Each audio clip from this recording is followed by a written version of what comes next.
Oh, good morning. The sun's right in my eyes. Can't see anything.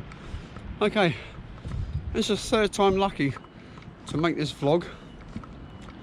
The last 3 or 4 days has been blowing a gale around here. So windy, you couldn't hear me on the microphone. But here, we'll start here. This was called Billionaires Row. And we worked on many of these yachts along here. Oh, minimum 80 metres long, some of them going up to 165 metres. The one that usually is moored there is the largest yacht that comes in here. Can't remember, I think it's Dubai. Dubai, I think, comes in here. But yeah, 20 years in this industry and a lot has changed. And down here, this used to be the Opera House, the Antibes Opera House. I don't know what they're building here now, but there's a lot of building work going on around Antibes at present. So I thought I'd come out early and make this video because there's no wind at the moment. And looking at the weather forecast, the wind is going to pick up rapidly this afternoon. So that's new. So let's have a walk around and a little chat. Because day working now is nothing like it used to be. Before, we used to walk around the marina key to key asking boats for we needed any day work, and then when you were proficient enough and you got your face and name known around the town, the captains used to come looking for you, mainly in the bars. When there used to be 30 of them. And I'm going to make a video about the bar crawls in the next video, I think. So yeah, back in the 80s, it wasn't so much of a requirement to be in possession of your STCW certificates, but now it's essential for all seafarers who must have these certificates before they board a yacht. And these certificates are, let's have a pan around, you can see the marina, there's Fort Carry, the French Alps, the hills behind. So STCW stands for Standards of Training, Certification and Watchkeeping. And the qualifications include basic safety training of the vessel and the crew, your personal survival techniques, firefighting skills and prevention.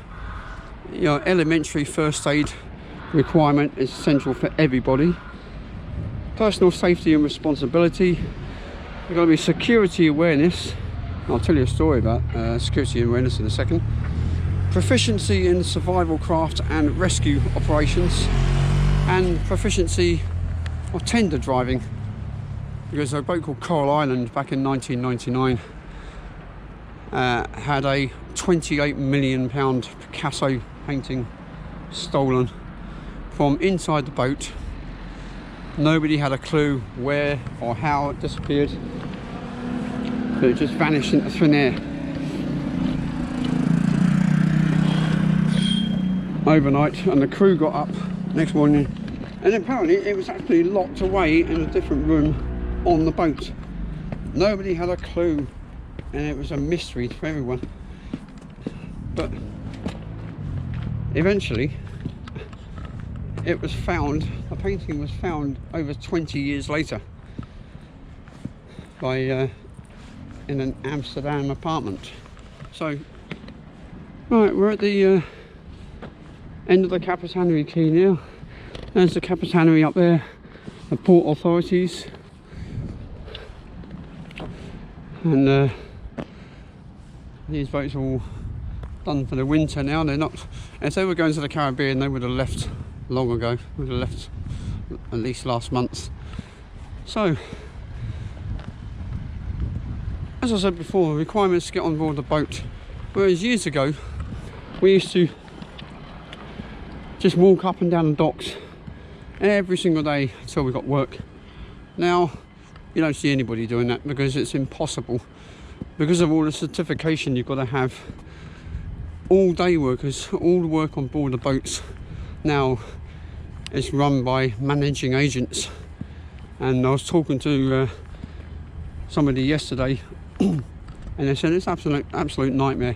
Say for example, you get day workers in to varnish the boat or do some polishing, say for a week's work. They won't get paid at the end of the week or even at the end of the day. Sometimes we used to get paid daily.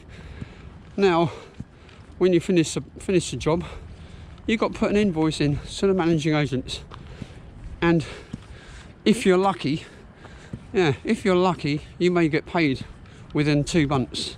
2 months. Gee, if you were skint and homeless like some of us were, you want the money straight away. And obviously the Aussies bars are all gone now, so you couldn't go around and run up credit in different places like I said on the previous video. So anyway, you need certain attributes to work on a boat, and they require you've got to be determined first of all. Oh, Freaky Franks. So if you see here, it says Freaky Franks, and then Valletta or London or Southampton. That's not where the boat was built, that's where the boat is registered. And they also come with a registration number, which is usually pinned up or somewhere in the wheelhouse or the boat or the bridge. Sea Breeze one, that's been here, I've seen that before.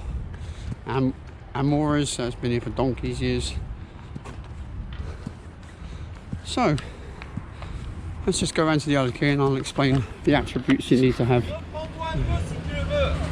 See, look, they're going on for years, this will. So let's go back to the attributes. Determined. You've got to be determined on board the boat. Prove that you really want this job.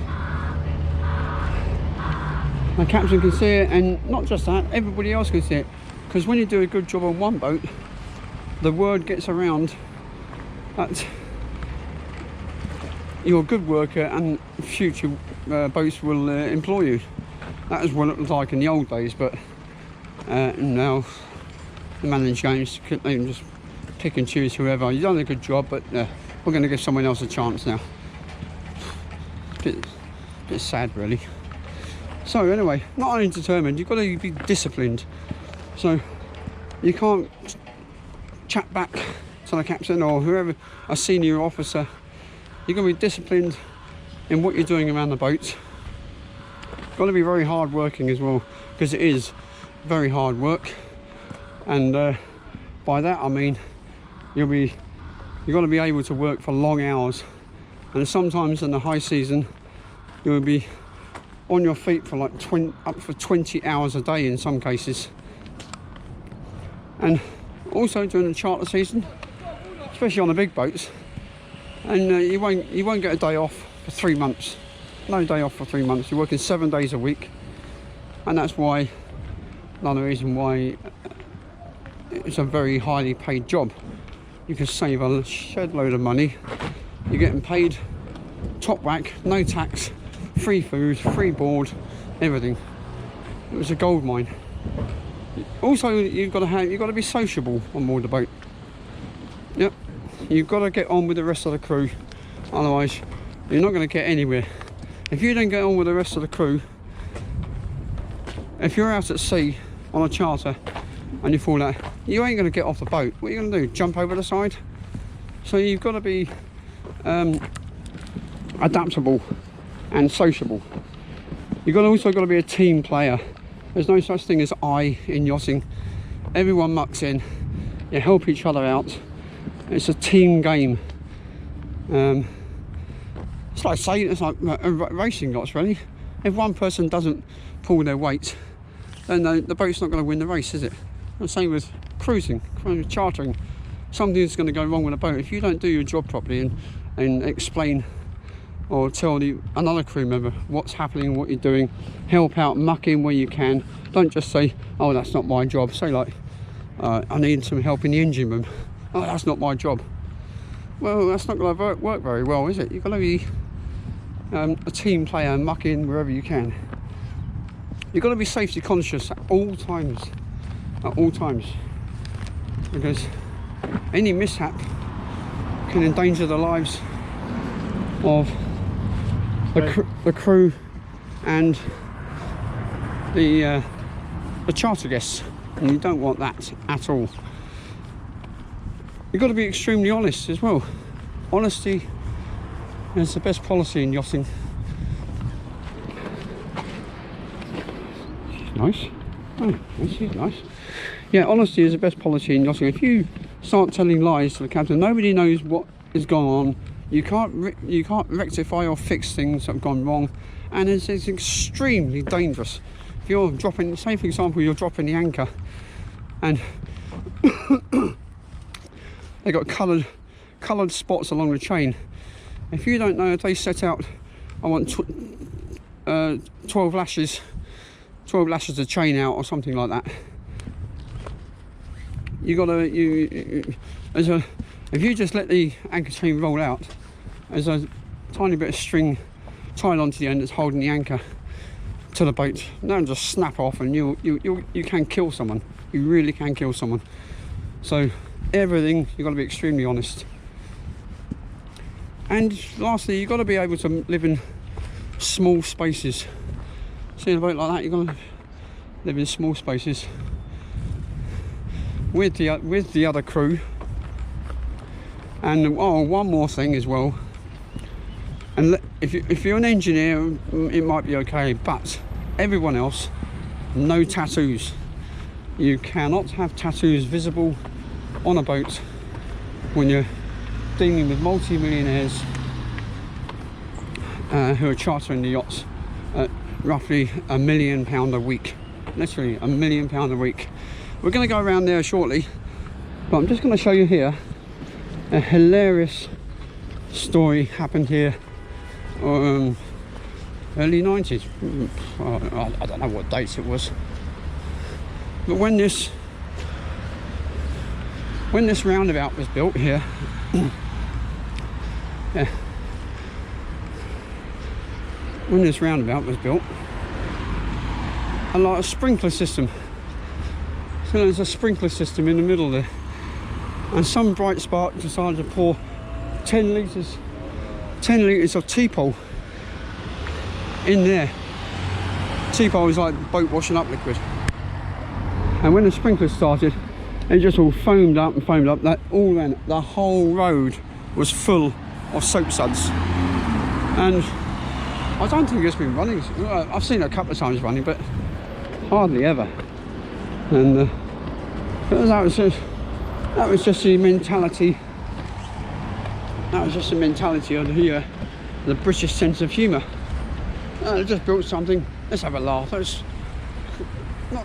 want to destroy it, but just have a laugh, create havoc.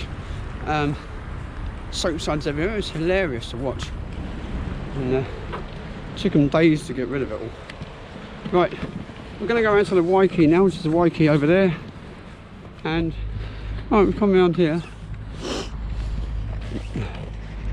See, it's probably a very good thumbnail for me, Grand Bleu, because I'm a Chelsea fan and I'm a bit vintage. There we go. So, to walk around from the international quay, to walk all the way around, down each quay, all the way around here, we're literally only halfway round. It'll take you a good couple of hours to walk down there. So what we used to do, it was another attribute to have a mountain bike or a moped or something, because if you were around this side of the marina and you heard about a job that day going around the other side of the marina or on the international quay, you had to get around there fast before somebody else grabbed hold of the job. So we used to get the mountain bike and shoot around there in the hope that it was still available. Most of the time it was, yes. Other times you missed it by minutes. And that was the other thing as well. If you were offered day work, especially on the international quay, the billionaires row, especially the big boats there, if you got a job for like 3-4 weeks, one day, if you're late by 5 minutes, 8 o'clock start, If you rack up at 8:05, you'll be fired, because there were so many other people looking for work. If you're not there on time, you're out. That's another thing about discipline. You've got to be punctual, all part of discipline, and you learnt that very quickly. Rex Aquila, that's been here for a while. I remember that boat. And this boat here, I think it's Palir, this one. I've worked on this boat a few times over the years, and it's been in this same spot. I've done the varnishing on there. Yeah, it's a lovely boat, this. I take off all the stanchions, all the metal here, because it's screwed on underneath. They all come off, and this beautiful varnish work, not just cap and rails, but you've got the hatches, dog houses everywhere. And it's all going to be perfect. You can't have any streaks, no holidays, which are like vacant spots, no drag marks, no join lines. It's got to be one smooth, so if you look at it, one smooth piece of like glass all the way through. It's going to look like a car really. It's smooth all the way through, no obscurities. So yeah, Rex Aquila. So this was sometimes this could have been a bit of a nightmare to varnish. You've got to tape all this up, look. You can't have any varnish on the gold, look. That's all got to be. See that's why that needs some work doing. Let's see the bubbles. It's all the salt getting in there. So that'll have to be taken back and repaired. Because if it's not, the more salt gets in there, it's just going to lift it all off. It's a nice looking boat, that. I like that. Yeah, I like practical boats. If you're a deckhand on a boat, the practicality is you've got to get around the whole boat quickly and easily without any obstacles in the way. And especially the cleaning of the boat, the outside of the boat, just hang over the side or get into the raft. Because years ago, doesn't happen anymore. Beige your floor. When we used to paint the hull of the boat, especially here, especially the International Quay was famous for it.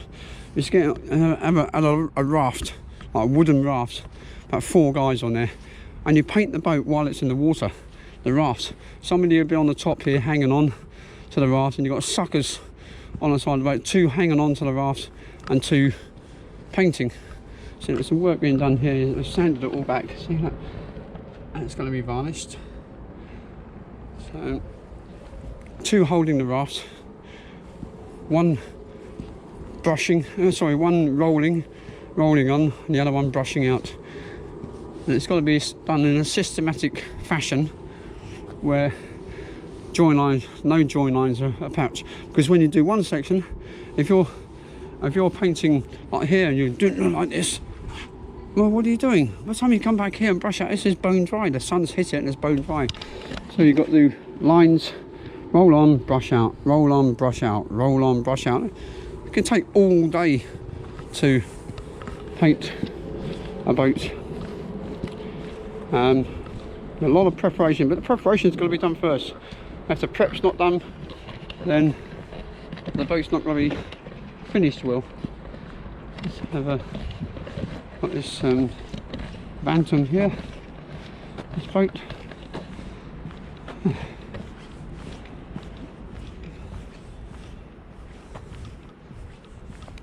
Cool boat.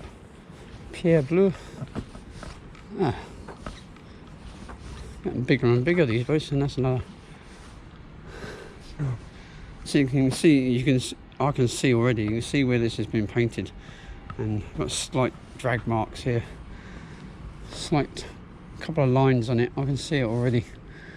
So. Now you're trying to be perfect every time. Do the job correctly once, otherwise you have to, because you can't repair it. Once you make a mistake, holidays or even the drag marks and the curtains are the worst ones, because you can't just patch it up. You've got to do the whole boat again. Yep. a whole lot, and that's means they're going at your expense. So this is why sometimes if you've got a job, a paint job or a varnish job, whatever needs to be done, quoted them.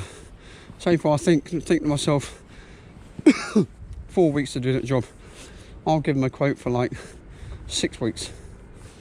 So then there's a slight little leeway if any mishaps happen, well, it shouldn't happen really, but it gives you like a little bit of leeway to extend it slightly.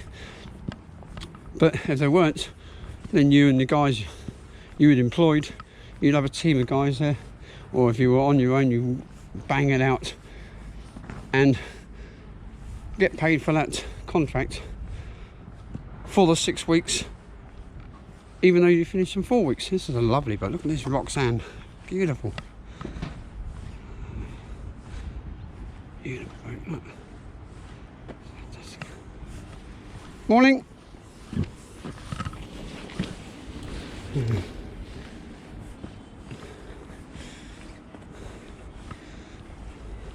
Multiple. So we're all getting modernised, these boats. This one here. I'm cracking up. Maybe I could do that with a thumbnail. Yeah. So I'm just going to have a walk up there and show you the other side of Billionaires Row, and then we'll call it a day, I think. So, catch you in a second. So I've walked all the way around the marina, come here. I don't know if you can see with the sun, there's all Billionaires Row yachts all over there. So I was on top of the wall there earlier, and all down here, this is leading to the shipyard. Just over there, that's Treyard Shipyard. See all the boats on this, up on the stilts. All along here is like workshops, repair workshops, all sorts. Now there's no one here now. It's gone. Maybe they're all going over there. I don't know, but we see. Yeah, we used to have some good times down here. Me and my mate Chicken, we used to come in here every day, go into the shipyard, have a coffee, just sit there watching the work going on, and eventually someone would offer you some work. That's Port Vauban in Antibes, the largest yachting marina in Europe.